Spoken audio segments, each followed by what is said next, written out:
BNP chairperson Begum Khaleda জিয়ার শারীরিক অবস্থা আপনারা সবাই ইতিমধ্যে জানেন।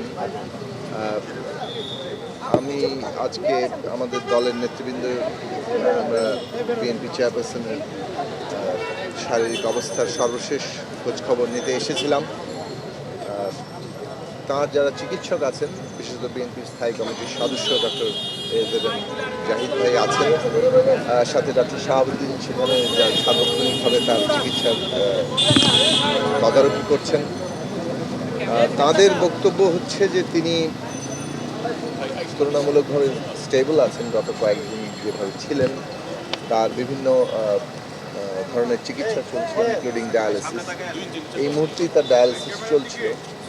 তো মোটামুটিভাবে তিনি সবাই ডাক্তাররা বলেছেন যে তারা তাদের সর্বোচ্চ চেষ্টা করছেন এবং তারা তাদের যতটুকু আশা তারা এখন ধরে রেখেছেন এবং সেই চিকিৎসাটা চালিয়ে যাচ্ছেন।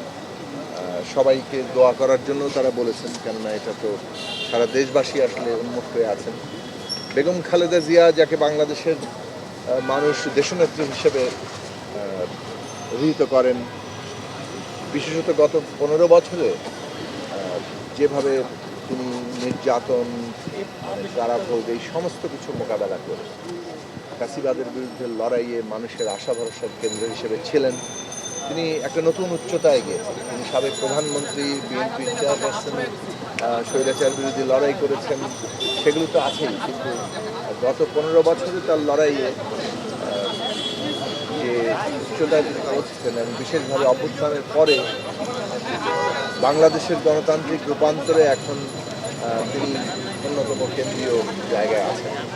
ফলে সারা দেশের মানুষ এই গণতান্ত্রিক উত্তরণের প্রক্রিয়ায় বেগম খালেদা জিয়ার দিক নির্দেশনা কিংবা তার উপস্থিতিকে গভীরভাবে উপলব্ধি করে।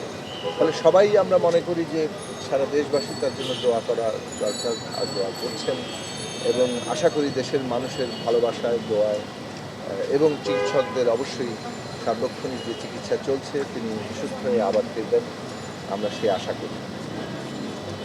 ভাই বলছে রাতের পর থেকে অবস্থা আরো ক্রিটিক্যাল হয়ে গেছে। আপনি এই সম্পর্কে জানতে পারছেন? কিছুক্ষণ আগেই বিএনপির ভাইস চেয়ারম্যান আহমেদ আজম খান আমাদের বলেছেন, আপনি কিছু শুনেছেন? সর্বশেষ ডক্টর শাহাবুদ্দিন বলেছেন যে তিনি গত একদিন যে স্টেবল আছেন, ক্রিটিক্যাল তো হচ্ছেই ক্রমাগত, তবে একটু আগে ডক্টর জাহিদ বলেছেন যে তিনি রেসপন্ড করছেন এবং তারা আশাবাদী এবং সবাই কাছে দোয়া চেয়েছে।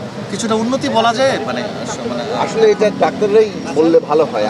আমাদের যেটা হয়েছে যে আমরা যে খোঁজটা নিয়েছি তা আমি যেটা জিজ্ঞেস করছি যে আপনারা কী অবস্থা দেখছেন, স্টেবল আছেন, তারা চিকিৎসা দিচ্ছেন এবং তারা তাদের আশাবাদ নিয়েই তারা চিকিৎসাটা দিচ্ছেন, আর সবার কাছে দোয়া চেয়েছে।